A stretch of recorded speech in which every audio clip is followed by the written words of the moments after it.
우리 교회 곳곳에 생각하고 살지 않으면 사는 대로 생각한다 하는 문구가 걸려 있습니다. 이 말씀은 두 가지 의미를 가지고 있어요. 하나는 하나님 자녀의 정체성을 분명하게 해야 된다. 또 하나는 말씀 위에 굳게 서 있지 않으면 새 속의 거대한 물결에 이리저리 떠밀려 다닐 수밖에 없다.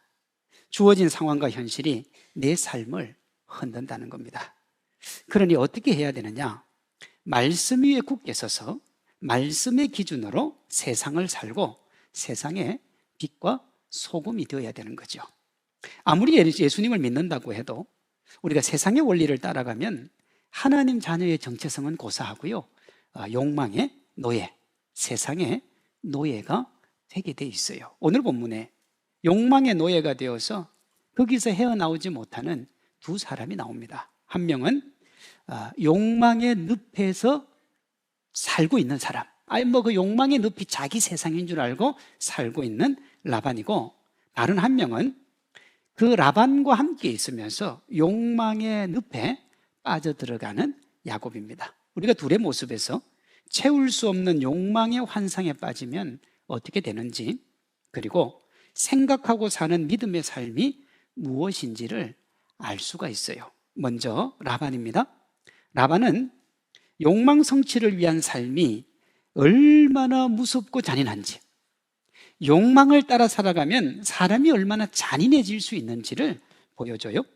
오늘 본문에 나오는 라반은 아주 교활하고 피도 눈물도 없는 사람이에요. 30절입니다. 내가 오기 전에는 외삼촌의 소유가 적더니 번성하여 때를 이루었으니 내 발이 이르는 곳마다 여호와께서 외삼촌에게 복을 주셨나이다. 그러나 나는 언제나 내 집을 세우리까. 그래. 여기서 야곱이 말하고자 하는 게 뭐냐면 외삼촌 라반의 실체입니다. 야곱이 와서 차고 넘치는 복을 받았습니다. 누가요? 라반이요. 그런데 라반이 조카를 챙기지 않습니다.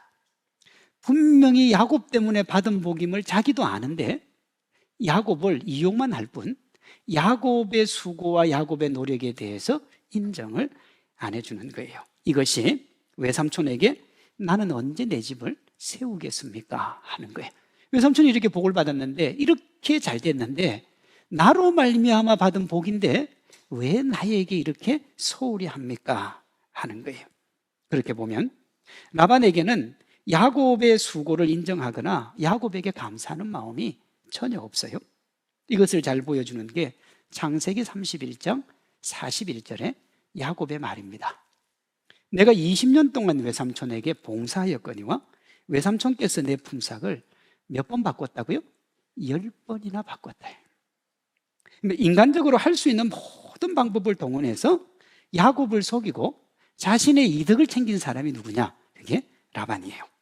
오늘 본문에 10번이나 품삯을 바꾼 합법을 가장한 불법의 사람, 그 불법을 라반이 어떻게 행했는지가 나와요. 32절에 야곱이 외삼촌에게 자신을 이렇게 품삯을 달라라고 이야기합니다.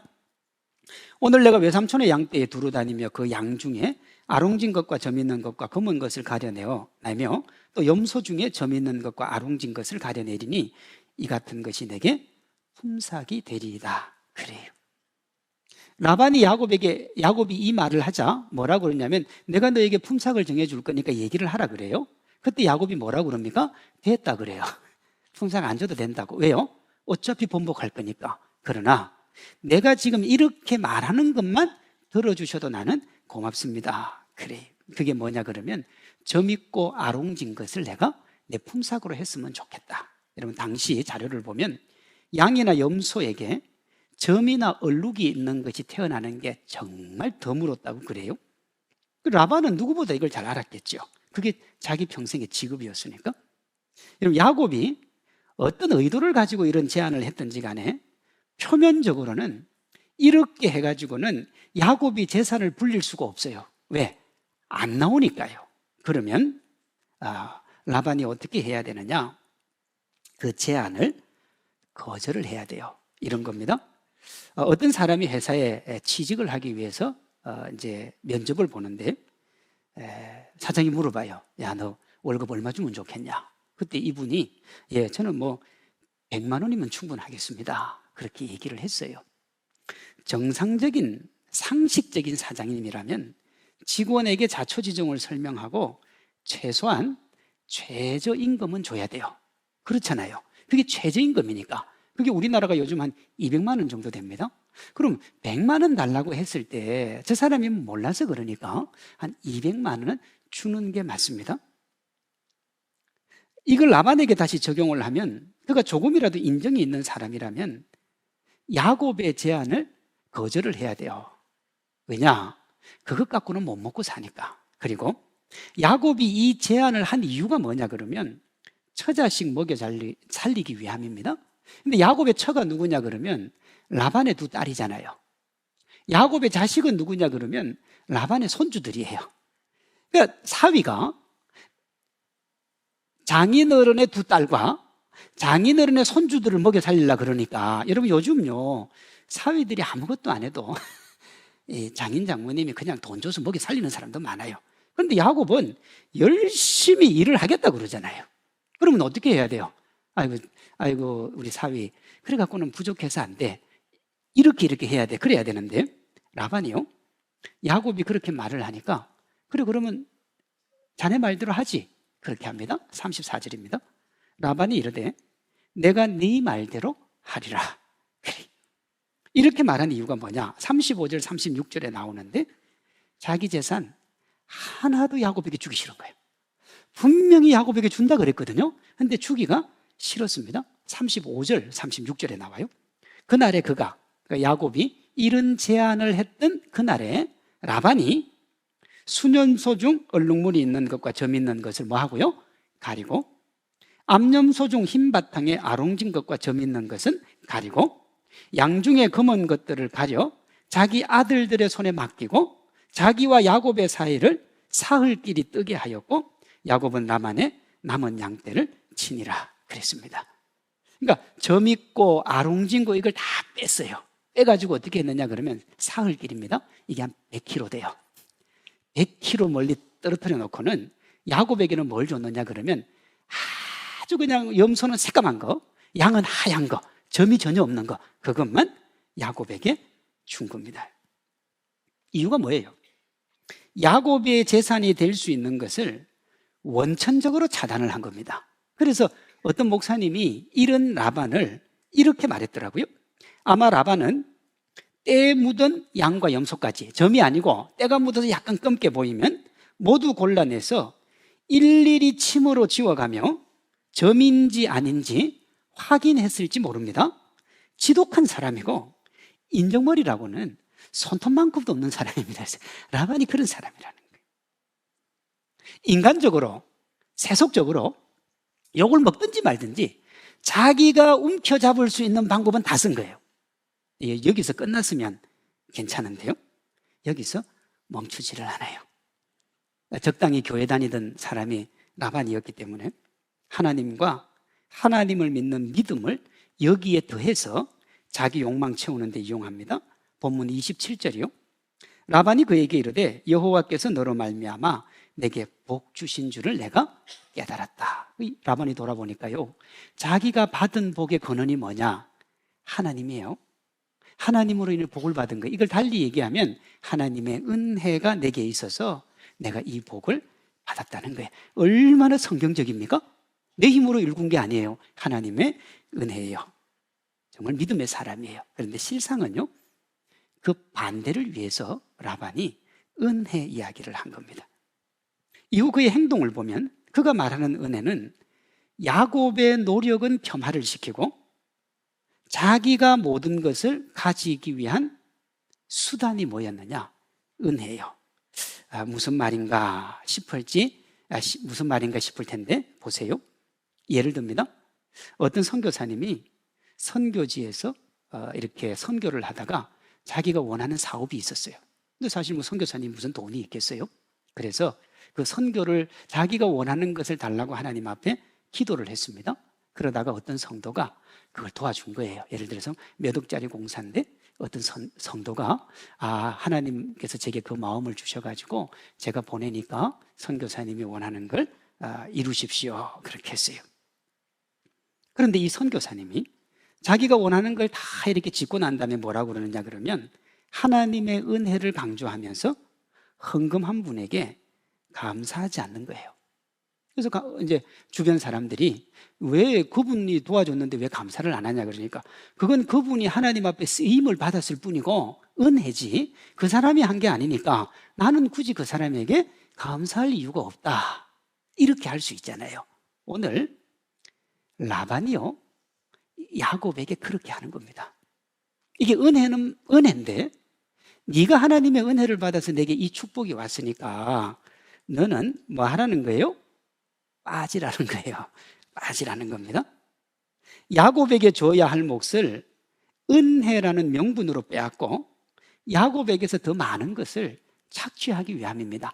앞으로도 네가 열심히 일을 해서 수익이 나면 그건 하나님의 은혜지 너는 별 역할 안 했다 이거죠. 이걸 알 수 있는 게 뭐냐? 라반이 복의 근원을 뭐라고 그랬느냐 그러면 하나님의 은혜라 그랬어요. 그리고 야곱은 하나님의 사람입니다. 이걸 분명하게 가지고 있으면 라반은 하나님께 감사하고 복의 통로가 되어준 야곱에게도 뭐 해야 돼요? 감사를 해야 됩니다. 그런데 라반은 그럴 생각이 전혀 없어요. 야곱의 것을 착취하고 자기가 원하는 것을 얻는데 하나님의 은혜를 이용을 한 겁니다. 사랑하는 성도 여러분, 혹시 여러분 주위에 이런 사람이 있거나 여러분도 그렇게 한다면 바꿔야 됩니다. 하나님의 은혜는 은혜고요. 그 쓰임받은 사람의 노력도 감사해야 되고 고마워해야 되는 겁니다. 하나님의 은혜는 감사거리지 이용거리가 아니라는 거예요. 오늘 본문에 보면 라반은 인간적인 노력으로 늘릴 수 있는 정도를 넘어서는 재산을 일구었습니다. 이것이 27절에 하나님이 너로 인하여 내게 복 주신 것을 내가 깨달았다 하는 말이에요. 지금까지 받은 복만 해도 차고 넘치니까 그 이후에는 야곱에게 다 줘도 되지 않습니까? 그런데 왜 저 믿고 아롱진 것은 다 빼가지고 사흘길을 떨어뜨려 놓고 더 많은 재산을 가지려고 할까요? 왜 더 많은 것을 가지는데 물불을 가리지 않을까요? 그의 행동 기저에 채워도 만족을 모르는 욕망이라는 것이 자리 잡고 있어서 그렇습니다. 슬픈데요, 채워도 만족을 모르는 이 욕망이 사람을 참 이상하게 만드는 거예요. 세상에 돈 많이 가지고 권력 많이 가지고 명예가 아니면 가지고 그 정도면 됐을 뻔한데 계속해서 추구하는 사람이 있잖아요. 욕망 때문에 그래요. 이 욕망이 인간의 본질이라고요. 17세기 네덜란드 철학자 스피노자가 이런 말을 했습니다. 나는 욕망한다, 고로 존재한다. 몇 세기 전에 근대 철학의 문을 연 데카르트가 나는 생각한다, 고로 존재한다 그랬어요. 상식적으로 생각해보고 이성적으로 생각해보라는 거예요. 그런데 스피노자는 그걸 어떻게 바꿨느냐 그러면 나는 욕망한다, 고로 존재한다. 욕망이 뭐예요? 삶을 이끄는 동력이라는 겁니다. 그리고 4세기가 지난 지금 21세기 이 욕망이 우리의 삶을 이끄는 동력이라는 것은 더 많이 보편화되고 더 많은 학자들이 지지를 합니다. 락항의 인격쾌락 이론이 그렇고 포스트 모더니즘을 주장하는 들레즈와 갓다리 같은 철학자들도 한결같이 하는 말이 뭐냐? 욕망을 발현하며 사는 것이 행복이라고 가르쳐요. 물론 그 시작은 프리드리히 니체가 했습니다. 우리가 잘 아는 프로이트도 프로이드 심리학의 저변이 뭐냐? 욕망입니다. 욕망이요. 긍정적이든 부정적이든 욕망이 삶의 동력이라는 겁니다. 목사님 동의가 안 되는데요. 안 되면 제가 동의해 드리도록 만들게요. 2023년 욕망을 삶의 동력으로 삼아서 정말 아름다운 꽃을 피우며 행복하게 살아가는 전 세계 나라 1등이 어느 나라일까요? 모건 스탠리 추산에 따르면 2022년 사치품 소비를 가장 많이 하는 나라, 사치품에 가장 돈을 많이 쓴 나라가 대한민국입니다. 1인당 사치품 소비액이 325불, 미국은 280불입니다. 아이고 목사님 325불 해봐야 한 40만 원 정도밖에 안 되는데 그게 뭐가 사치입니까? 전 국민이 모두 썼을 때 5천만이 다 썼을 때 1인당 325불이라는 거예요. 그러면 뭐 이렇게 안 쓰는 사람도 많잖아요. 그러니 사치품에 엄청난 돈을 썼는데 2023년 올해 우리나라가 사치품 소비에 얼마 정도를 쓸 걸 지금 예상하느냐? 전 세계 1위인데요. 22조 원이 됩니다. 왜 이렇게 되었을까요? 절대로 채울 수 없지만 반드시 채우고 싶은 욕망을 추구하기 때문에 그렇게 되는 겁니다. 이 욕망이요, 우리의 이성을 마비시키는 거예요. 자기 내면 돌아보는 것을 멈추고 채울 수 없는 욕망을 전시하고 있는 것으로 눈길을 돌리는 거예요. 여러분, 우리의 욕망을 전시해 둔 곳이 있습니다. 백화점에 쇼윈도우요. 내 욕망이 원하고 내 욕망이 뜻하는 걸 크게 예쁘게 갖다 놨어요. 그러니까 우리가 그걸 보면 어떻게 되느냐? 저걸 가지고 싶은 거예요. 예전에는 그 사람의 정체성을 얘기할 때, 그 사람이 어떤 사람인가를 얘기할 때, 그 사람이 나는 누구인가에 대한 깊은 고민을 가진 사람이 성숙하고 멋진 사람이라 그랬어요. 그래서 소크라테스가 말한 너 자신을 알라 하는 말이 멋진 말이 된 겁니다. 근데 오늘날은 나는 누구인가는 중요하지 않습니다. 내가 무엇을 가지고 있는가가 중요해요. 내가 가지고 있는 것으로 자기 존재감을 드러내는 시대가 우리가 살아가는 시대예요. 이렇게 욕망에 따라 살면 어떻게 되느냐? 나락으로 떨어지는데 떨어지는 줄도 모르고 떨어집니다. 그리고 주변 사람들의 고통과 아픔은 아랑곳이 없어요. 대표적인 것이 카드로 카드를 막으면서 사치품을 사는 사람들, 명품을 사서 쌓아두고 사용하지 않으면서도 계속 명품을 사는 사람들. 요즘 돈도 얼마 못 버는 젊은이들이 명품을 구입을 하고 그 감당이 안 돼서 부모님에게 명품 값을 달라고 하는 거. 여러분, 이게 다 말이 안 되는 거예요. 그게 없어도 살아갈 수 있거든요. 없어도 살아갈 수 있는데 왜 거기에 목숨을 겁니까? 욕망에 딱 잡히면 끝이 없어요. 라반의 모습이 그렇습니다. 충분히 가졌는데 더 가지려고 해요. 야곱에 대한 배려가 전혀 없습니다. 분명히 야곱이 이루어진 재산들이거든요. 야곱이 준 거예요. 근데 야곱에 대한 생각은 전혀 없어요. 이것이 욕망 성취를 위한 삶의 실체입니다. 예수님은 뭐라고 하시느냐? 우리에게 그렇게 살지 말라고 그래요. 어떤 분들은 전도할 때 이렇게 얘기하잖아요. 하나님 믿으면 복 주고, 하나님 믿으면 자녀 잘 되고, 하나님 믿으면 뭐든지 잘 된다.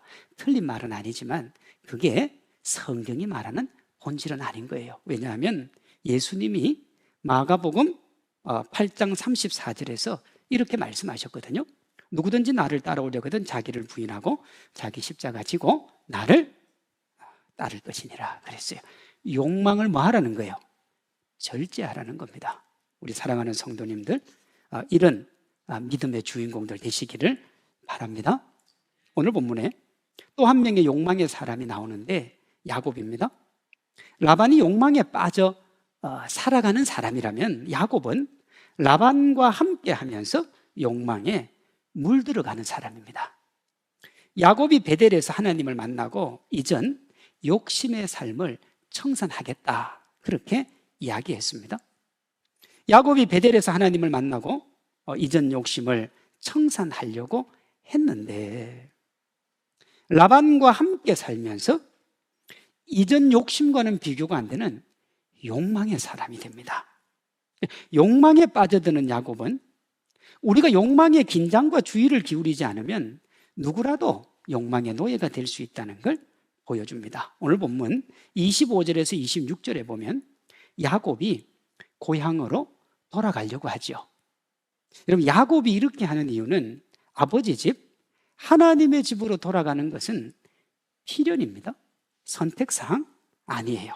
그리고요, 야곱도 베델에서 돌아가겠다고 약속을 했습니다. 창세기 28장 20절이요. 야곱이 서원하여 이르되 하나님이 나와 함께 계셔서 내가 가는 이 길에서 나를 지키시고 먹을 떡과 입을 옷을 주시어 내가 평안히 아버지 집으로 돌아가게 하시오면 여호와께서 나의 하나님이 되실 것이요 내가 기둥으로 세운 이 돌이 하나님의 집이 될 것입니다. 그렇게 이야기를 했어요. 근데 여기 20절에 뭐라고 나오느냐 그러면 하나님이 나와 함께 하셔서 나에게 먹을 떡과 입을 옷을 달라, 그렇게 이야기했습니다. 그러면 자기 삶을 누구에게 맡긴 거예요? 하나님께 맡긴 거예요. 그런데 이후 야곱이 살아가는 삶의 모습을 보면 자기 인생, 자기 힘으로 살아갑니다. 아버지 집으로 돌아가야 되는데 돌아가지를 않아요. 그가 사는 하란은 떠나야 되는 곳이지 머물 곳이 아니에요. 머물면 어떻게 되느냐? 파탄이 납니다. 성경의 대표적인 사람이잖아. 롯이 있잖아. 롯이요. 롯이 소돔과 고모라를 정할 때 먹고 사는 게 풍성해서 그곳을 택한 거예요. 그러나 거기 정주하고 살면서 사람들이 어떻게 됩니까? 먹고 살 게 넘치니까 소위 요즘 얘기하는 워라밸을 시작하게, 워라밸 하면서 동성애하면서 놀고 파티하고 마약하고, 그러다가 소돔과 고모라가 망한 거예요. 돌아가야 되는데 돌아가지 않고 라반의 집에 머뭅니다. 그 이유가 뭐냐? 먹고 살기 위해서, 가장으로서 식솔들을 먹여 살려야 되기 때문에. 전체적인 본문의 뉘앙스를 보면 야곱이 하란에서 신앙생활을 거의 못해요. 그가 신앙생활을 하지 못한 이유가 뭐냐? 먹고 입고 마시는 것을 얻기 위해서 그랬습니다. 여러분, 라반의 집으로 대변되는 세상에 있으면 먹고 입고 마시는 문제 해결될 수 있습니다. 조금 더 노력하면, 여가 요즘 말로 하면 워라밸도 즐길 수 있습니다. 그러나 자신의 전부요 생명이신 하나님 섬기는 신앙생활이 어려워져요. 하나님과는 계속 멀어지는 겁니다. 하나님을 만나기 위해서는 하란으로 떠나야 되고, 현실을 생각하면 도저히 하란을 떠날 수 없는 것이 야곱의 딜레마지요. 그리고 그 딜레마가 지금 우리의 딜레마이기도 합니다. 예수님을 믿지 않는 상당수의 사람이 교회 못 오는 이유가 뭡니까? 야곱처럼 먹고 살아야 되니까. 그리고 내가 먹고 살기 위해 번 것을 교회에다 갖다 바친다는 게 말이 안 되기 때문에. 그래서 안 믿는 사람들이 제일 많이 하는 게 뭡니까? 그 11조 감성금 왜 교회에다 갖다 바치냐는 거예요. 먹고 살기도 어려운데. 예수님을 믿는다고 하는데 주일에 교회 가지 않는 이유도 비슷하지 않습니까? 주일에 직장 가야 되고, 계약해야 되고, 바여 만나야 되고. 왜요? 처자식 먹여 살려야 되니까요. 그럼 그 끝은 뭐냐? 야곱은 그 끝이 욕망의 노예다. 그럽니다. 크리스천은 먹고 살 수는 있지만 그것 때문에 신앙생활을 하지 못하는 길은 거부해야 되는 겁니다. 먹고 사는 것을 하나님께 맡기고 신앙생활을 해야 돼요. 물론요, 세상을 멀리하고 직장에 사표 내고 성경만 읽고 말씀만 듣는 이 현실을 고려하지 않는 신앙생활, 그럴까요? 그것은 신선노름이죠. 그건 말이 안 되는 거예요. 그러니 야곱처럼 현실을 고려해야 됩니다. 그러나 그것이 야곱처럼 현실에 종속되어서 신앙생활을 하지 못하는 데까지 가면 안 되는 거예요. 결국 라반 같은 욕망 추구에 자신의 전부를 던지는 괴물이 된다니까요. 37절 이하에 처자식을 먹여 살리기 위해 고군분투하는 야곱의 모습이 나옵니다. 자, 보세요. 여러분, 한 가정을 이루고 가장이 처자식을 먹여 살리기 위해 고군분투하는 건 멋진 모습입니다. 야곱이 그것 때문에 남아 있었단 말이에요. 그런데 거기 계속 남아 있으니까 어떻게 되느냐 그러면 욕망의 괴물로 변해가요.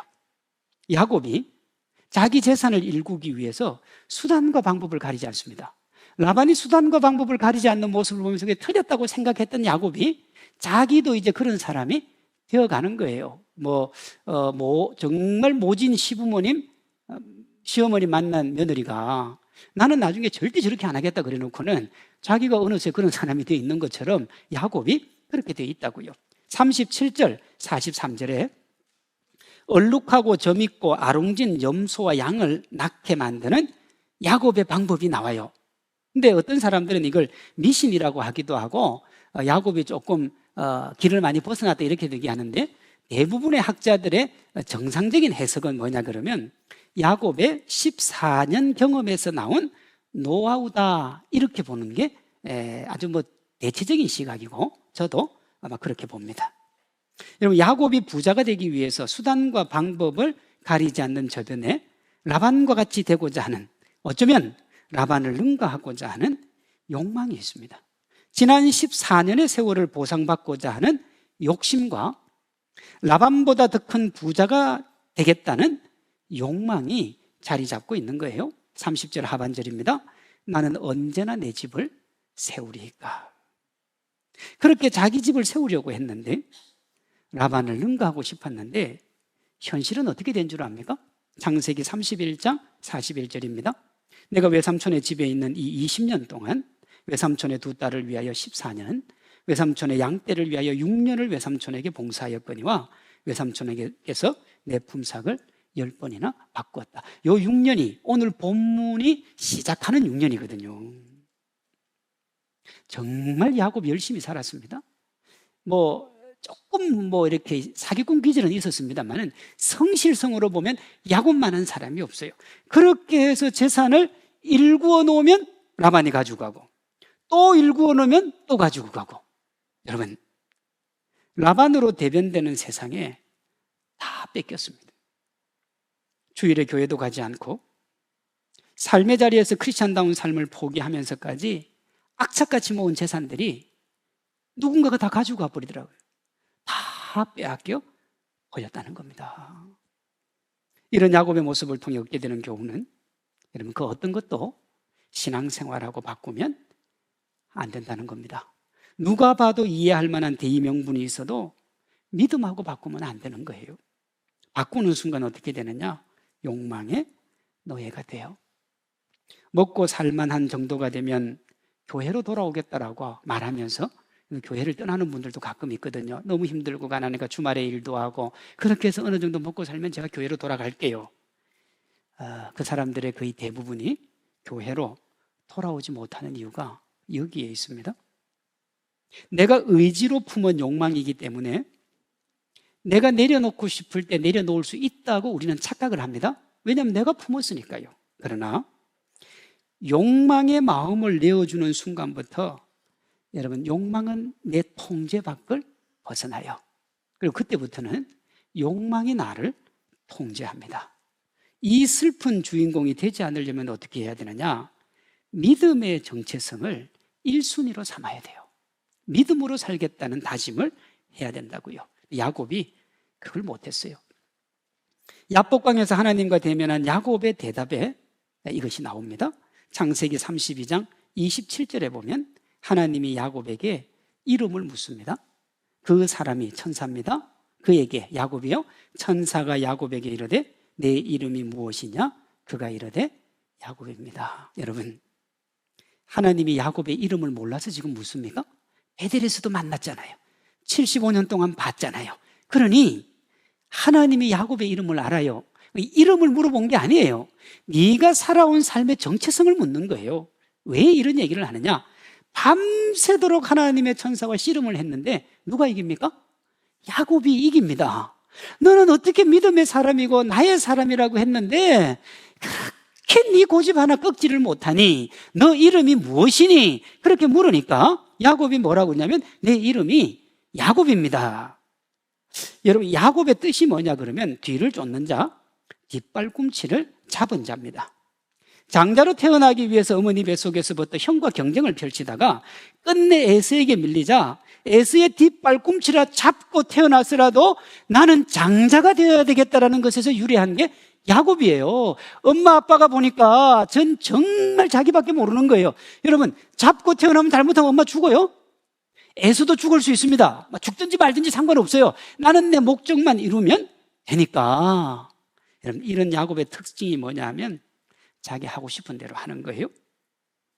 그렇게 자기 하고 싶은 대로 살았어요. 그 결과가 뭡니까? 고통과 아픔이에요. 장자권에 대한 집착으로 하루도 이 가정에 편할 날이 없었어요. 75 전후에 떠나올 때까지 매일 싸웠고, 아빠는 에서를 사랑하고 엄마는 야곱을 사랑하니까 언제나 그 긴장이 끊이지 않았어요. 12아들 중에 요셉을 편애했습니다. 그로 인해 형제들 간의 시기와 질투가 얼마나 크게 달했느냐. 요셉을 팔아놓고 아버지가 요셉 살려달라고 그렇게 우는데도 뭐라고 그러냐면 얘기를 안 해요. 그 정도로 정말 풍비박산이 난 가정이죠. 하라네스의 삶은 야반도주로 끝납니다. 왜 이렇게 되었어요? 야곱이 자신을 자신의 힘으로 살아가는 존재로 자기 정체성을 세웠기 때문에 그렇습니다. 아까 제가 뭐라고 그랬느냐, 베델에서 하나님의 도우심으로 살겠다 그래놓고 인생 살아보니까 하나님의 도움보다는 내 힘으로 사는 게 훨씬 좋을 것 같은 거예요. 그래서 자기 힘으로 산 겁니다. 그것이 뭐냐? 야곱입니다 하는 말이에요. 이렇게 저에게 물어볼 수 있습니다. 목사님, 그럼 야곱을 야곱이라고 하지 뭐라고 합니까? 목사님이 설교 전후 문맥이 되게 하려고 말 만드는 거 아닙니까? 이렇게 볼 수 있는데, 이 의문을 일거에 날리는 것이 창세기 32장 27절 다음에 나오는 28절이에요. 자신의 이름을 야곱이라고 한 야곱의 대답 다음에 하나님이 이렇게 말씀하시래요. 야곱에게 이르되 내 이름을 다시는 야곱이라 부를 것이 아니요 이스라엘이라 부를 것이니 이는 내가 하나님과 및 사람들과 겨루어 이겼음이라 그랬습니다. 이 말은 뭐냐 하면, 야곱아, 네가 야곱으로 살면 그 고단하고 아픈 인생, 슬픔의 인생 해결할 수 없으니까 이스라엘로 정체성을 바꾸라는 겁니다. 이스라엘의 뜻이 뭐냐? 하나님과 겨루어 이겼다 하는 뜻입니다. 자, 보세요. 야곱이 하나님을 이겼을 때 이름이 뭡니까? 야곱입니다. 졌을 때 이름이 뭐냐 그러면 이스라엘입니다. 그런데 제가 이스라엘의 뜻이 뭐라고 그랬냐 그러면 하나님과 겨루어 이겼다 하는 뜻입니다. 제가 야곱 시리즈 8번째 이거 자세하게 다루겠습니다만 이것의 의미를 한마디로 말하면 하나님께는 지는 것이 이기는 거라는 겁니다. 그러니까 하나님 이겨가지고 덕보는 건 하나도 없어요. 야곱이 하나님 이기고 난 다음에 남는 건 한도뼈 위골된 것밖에 없어요. 그런데 하나님께 지고 나니까 하나님이 그의 인생을 새롭게 디자인하잖아요. 에서가 오는 게 무서워가지고 두려워 떨었는데 하나님께 지고 나니까 하나님이 이기게 해주셔서 에서를 그날 아침에 바로 이기게 해 주시더라는 겁니다. 오늘 말씀을 적용하면 내 힘으로 살면 라반이라는 세상에서 지지만 하나님께 맡기면 하나님이 세상을 이기게 해 주신다는 거예요. 우린 잘못 알고 있죠. 우리는 우리 힘으로 세상 살아야 이기고 하나님 힘으로 살면 진다고 알고 있는데 하나님은 우리에게 그렇게 말씀하지 않으세요. 세상에 있는 것은 아무리 가져도 만족이 없고 많이 가지면 가질수록 더 갈급한 거예요. 욕망이 만족을 모르기 때문에 그렇습니다. 그러니 어떻게 해야 되느냐?